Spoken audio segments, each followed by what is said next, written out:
Hello எல்லாருக்கும் வணக்கம். இன்றைக்கி நம்ம எதை பற்றி பார்க்க போகிறோம்னா தெர்மோஸ்டெட் அப்படின்னா என்னென்னு பார்க்கலாம் வாங்க. இந்த தெர்மோஸ்டெட்னா என்னென்னு பார்த்தீங்கன்னா வெப்ப சீர்நிலை கருவி. ஸோ இந்த வெப்ப சீர்நிலை கருவி எந்த வெப்பத்தை சீர்நிலையாக வச்சுக்குது, கண்ட்ரோலாக வச்சுக்குதுன்னு பார்த்தீங்கன்னா இன்ஜினோட டெம்பரேச்சரை கண்ட்ரோலாக வச்சுக்கிறதுக்கு தான் வந்துட்டு இந்த தெர்மோஸ்டெட்டுங்கிற ஒரு வால்வு, இது ஒரு வால்வு மெக்கானிசம். இதை நம்ம இந்த வால்வை யூஸ் பண்ணுறோம்.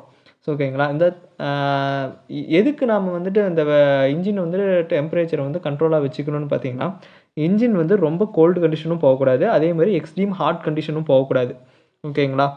இப்போ நான் வந்துட்டு அந்த டெம்பரேச்சரை வந்து மெயின்டைன் பண்ணுறணும் அப்படின்னா, இப்போ எக்ஸ்ட்ரீமாக ஹாட்டாக போகக்கூடாதுன்னா நான் அதை யூஸ் பண்ணி நம்ம கூலிங் சிஸ்டத்தை வச்சு நம்ம அதை வந்து கண்ட்ரோல், அதாவது எக்ஸ்ட்ரீம் ஹாட்டாக போகாமல் கண்ட்ரோல் பண்ணிக்குவேன். ஆனால் வந்துட்டு நான் கோல்டு கண்டிஷனுக்கு போகாமல் இருக்கணும், ரொம்ப சில்லுன்னும் ஆகக்கூடாது இன்ஜின், அதாவது இன்ஜின் அப்படின்னு பார்த்தீங்கன்னா இங்கே தான் வந்து இந்த தெர்மோஸ்டேட் யூஸ் பண்ணுறோம். ஓகேங்களா. அந்த தெர்மோஸ்டேட் என்ன பண்ணணும்னு பார்த்தீங்கன்னா 80லேருந்து 95 செல்சியஸ் வந்தால் தான் இந்த வால்வே ஓப்பன் ஆகும். இந்த வால்வு எங்கே ப்ளேஸ் பண்ணியிருப்பாங்கன்னு பார்த்தீங்கன்னா கரெக்டாக இன்ஜின் பிளாக்லேருந்து ரேடியேட்டருக்கு டாப் ஹோஸ் வழியாக கூலண்ட் போகும். இந்த டாப் ஹோஸ் வழியாக அந்த கூலண்ட் போகிற அந்த இடத்துல வந்து பார்த்தீங்கன்னா இன்ஜின் பிளாக்கில் இதை வந்து ஃபிக்ஸ் பண்ணியிருப்பாங்க.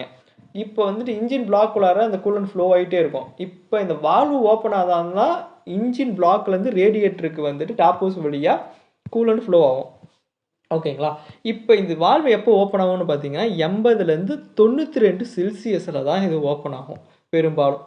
ஸோ இப்போ ஓப்பன் ஆனால் மட்டும், அப்போ அந்த டைமிங்கில் ஓப்பன் ஆனால் தான் அப்போ மட்டும்தான் வந்து போகும். இப்போ வந்து டெம்பரேச்சர் குறைய 80க்கு கீழே வந்துருச்சு அப்படின்னா இது க்ளோஸ் ஆகிக்கும், திருப்பி வந்துட்டு கூலண்ட் உள்ளே தான் சர்க்குலேஷன் ஆகும்.